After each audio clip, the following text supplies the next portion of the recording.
여론으로 풀어보는 정치 이슈 폴폴 시간입니다. 배종찬 인사이트K 연구소장 모셨습니다. 안녕하세요. 안녕하십니까. 오랜만에 뵈니까 가슴이 다 떨립니다. 너무 떨리시지 말고요. 예, 네. 대북전단 살포 문제 앞서서 저희가 여의도 1번지에서도 아주 뜨겁게 다뤄봤는데 여기에 관련한 여론조사 결과가 있어서 일단 그 여론조사 결과 좀 보면서 얘기하겠습니다. 좀 보여주세요. 네. 네. 대북전단 금지법 지금 관련해서 김홍걸 민주당 의원이 네. 법안을 발의를 했다라는 소식 전해드렸는데 일단 여기에 대해서 여론은 찬성 여론이 조금 더 많습니다. 이 부분은 표현의 자유 부분이 있고요. 그리고 접경 지역의 주민들에 대한 안전 문제가 있습니다. 여기에 대한 여론의 흐름 이렇게 갈리는 모습은 어떻게 분석을 해야 되겠습니까? 찬성이 딱 절반입니다. 50%로 나타났고 대북전단 살포 금지법 반대다라고 하는 의견이 41.1%인데 전단 금지법 이 찬성이 압도적이지는 않거든요. 네. 전형적으로 이 북한과 관련된 이슈는 진영 간 대결 구도가 만들어집니다. 우리가 네. 뭐 진보다, 중도다, 보수다라고 하는 정치적 성향이 대체로 이제 북한을 바라보는 시각이거든요. 예. 그렇기 때문에 대북 전단 금지법이지만 저것을 실제 해석을 할 때는 북한과의 관계, 북한을 어떻게 바라보느냐.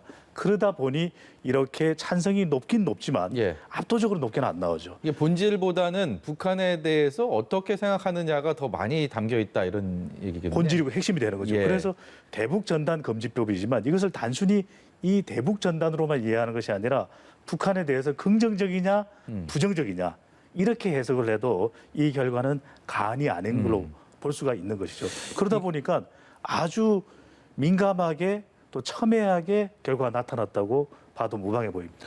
그러면 이 찬성하는 여론들은 대통령에 대한 지지도 그리고 민주당에 대한 지지도를 보여주는 쪽이라고 볼 수가 있을 것 같고요. 그 말씀대로라면 반대로 붉은색의 반대 이 여론은 통합당에 대한 지지도 보수층의 성향 이렇게 해석을 하면 거의 맞물리는 상황이라고 보면 됩니까? 이제 대신 이슈 폴폴 분석을 해도 될 것 같은데 이 결과를 보면 찬성은 그래서 이 색깔 그대로죠.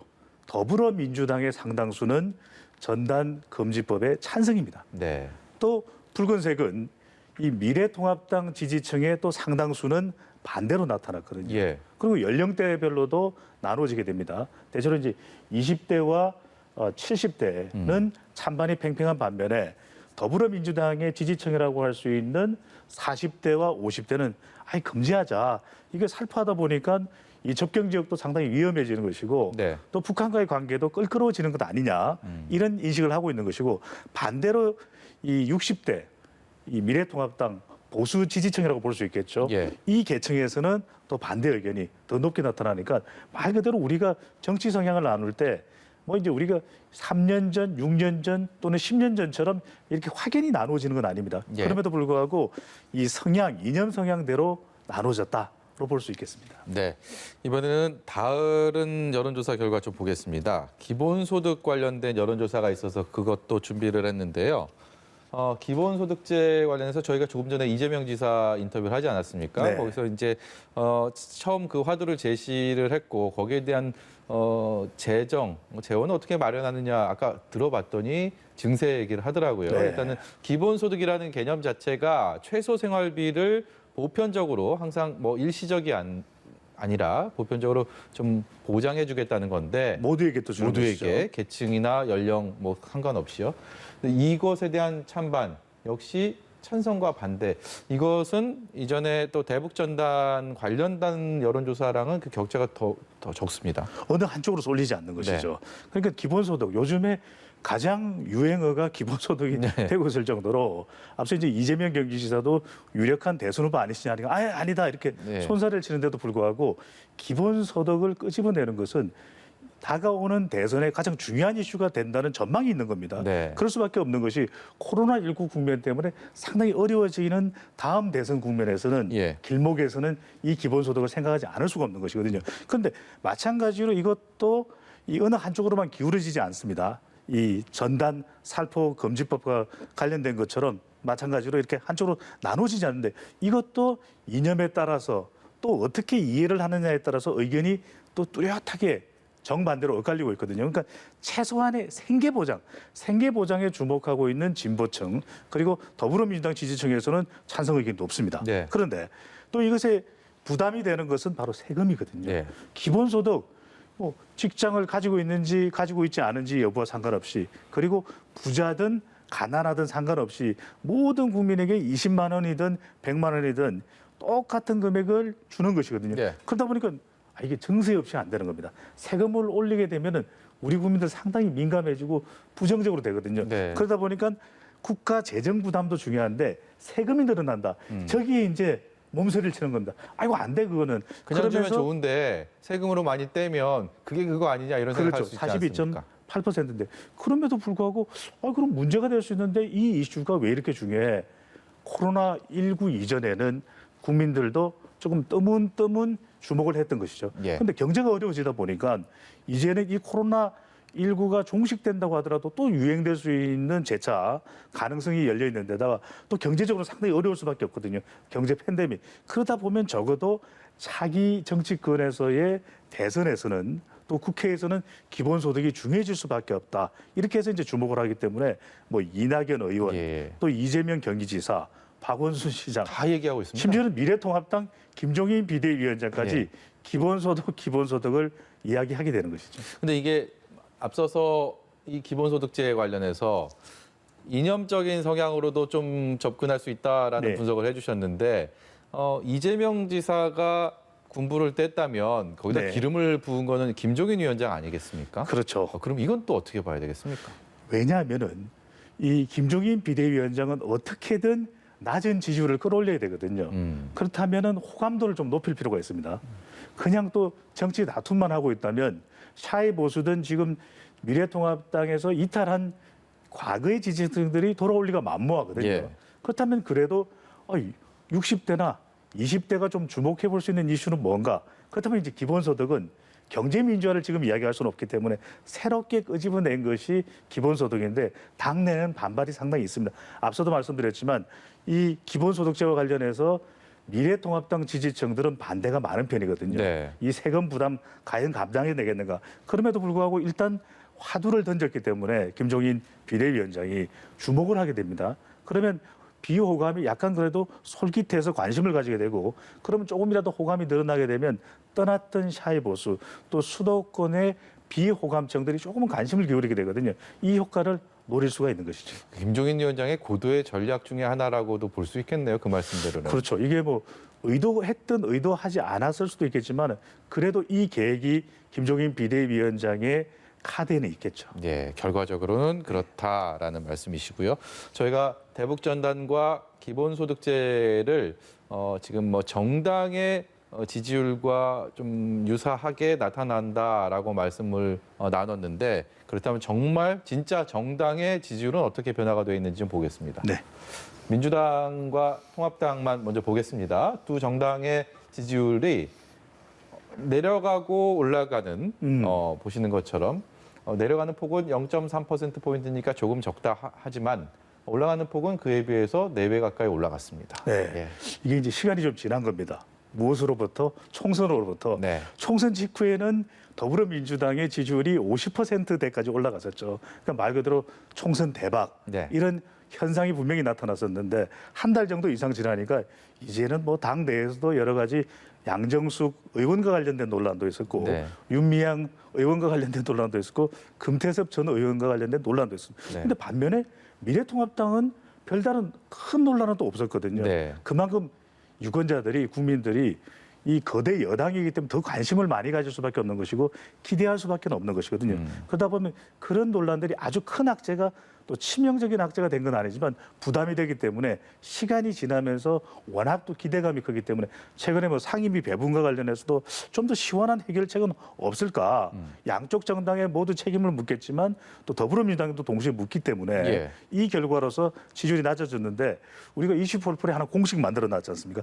대통령 지지율이 내려가면 네. 여당의 지지율도 내려가는 내려가고. 현상은 계속되고 반대로 조금이라도 미래통합당의 지지율은 올라가는데 참 설명하고 분석할 때 어렵습니다. 왜? 사실 이게 그런 이유가 아니라 자연스럽게 조정되는 현상 많이 올라갔기 때문에 그럴 수도 있는데 가만히 보면은 중도층이 역시 영향을 많이 주거든요. 예. 중도층에서는 전체 지지율보다는 두 당의 더불어민주당과 미래통합당의 차이가 크게 나지 않습니다. 그러니까 중도층은 좀 더 합리적인 내용, 실질적인 내용, 경제 내용 이런 부분들을 더 많이 눈여겨보고 있다는 점도 이 지지율에 영향을 준 것으로 보이는데 미래통합당은 그래도 분위기는 바뀌고 있거든요. 네. 김종인 비대위가 만들어지면서 조금이라도 뭔가 새로운 걸 해보려고 하는 것을 보이고 있기 때문에 예. 또 이런 것도 있어요.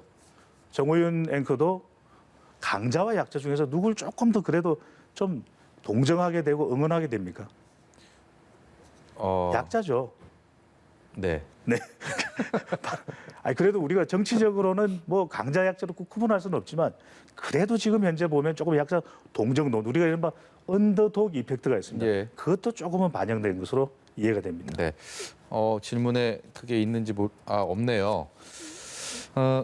지금 국회 최대 이슈는 네. 원구성 협상입니다. 이게 이제 내일까지 시한이고 여야 모두 계속해서 전해드리고 있기 때문에 많이들 아실 거지만 법사위원장 누가 가져가느냐, 18개 상임위원장 어떻게 배분하느냐. 근데 지금 상황으로서는 협상은 하고 있지만 뾰족하게 뭔가 접점을 찾기는 어려운 분위기입니다. 이런 상황이 만일 내일까지 이어지고 뭔가 파국으로 21대 국회가 초반기에 경색 국면이 길어졌을 때 이 정당 지지도는 누가 더 웃고 누가 더 울게 되겠습니까? 전망 좀 해주시죠. 양쪽 다 빠지게 되겠죠. 자, 빠진다면 그 포기라는 게 또 있지 양쪽 다 않겠습니까? 빠지는 것은 결국 중도층이 빠질 수밖에 없거든요.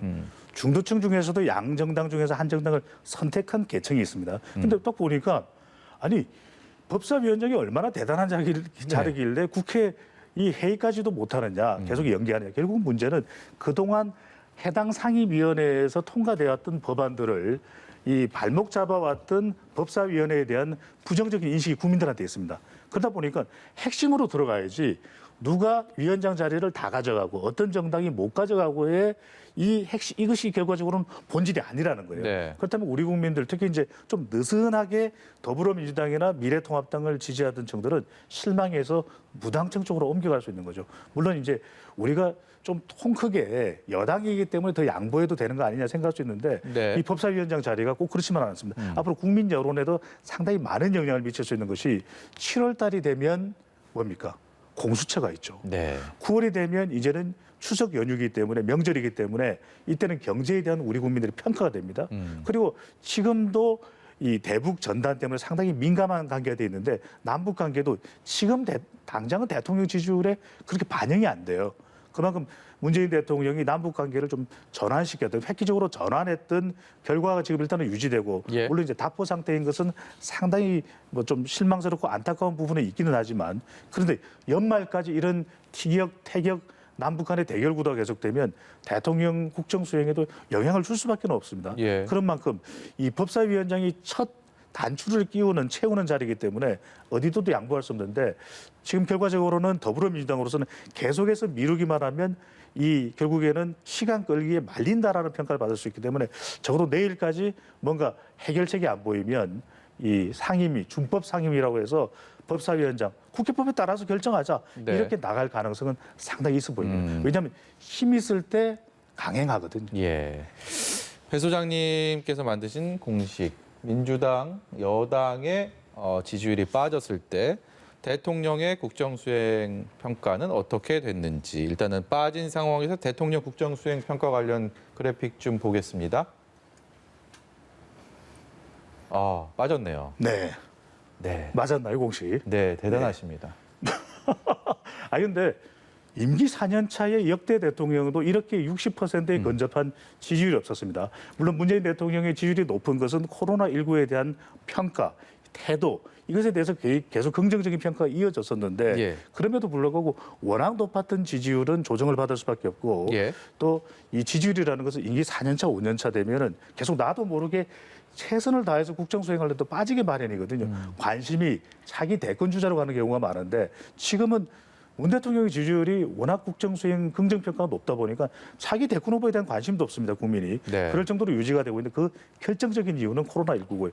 그럼에도 불구하고 이제 시간이 점점 지나면 우리가 또 만들었던 공식 하나, 경북공. 대통령의 국정 수행 평가는 경제, 북한, 그리고 공약인데 이 공약은 공공개혁, 검찰개혁이죠. 예. 그렇게 되면서 대통령의 지지율에도 7월 달이면 공수처가 있습니다.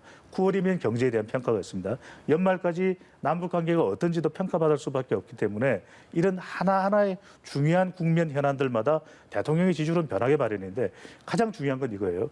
우리가 코로나19가 들어가기 전에 총선에 대해서 상당히 여당에서는 우려했던 것이 대통령의 지지율이 긍정과 부정평가가 거의 일직선이 되는 예. 맞붙어 있는 45대 45대 5의 구도였거든요. 얼마만큼 지금의 긍정평가를 완만하게 유지할 수 있느냐, 크게 이탈하지 않도록, 빠지지 않도록. 이게 사실은 정부로서 이 개혁 동력, 또 임기 남은 기간 동안에 네. 공약을 실천해 나가는데 중요한 동력이 되겠죠. 예. 뭐 이슈 펄펄 더 듣고 싶은데요. 네. 더 더 연장이 안 되나요? 여쭤볼 게 없습니다. 또 설명 너무 잘해 주셔서. 예, 오늘 말씀 여기까지 듣겠습니다. 고맙습니다. 감사합니다.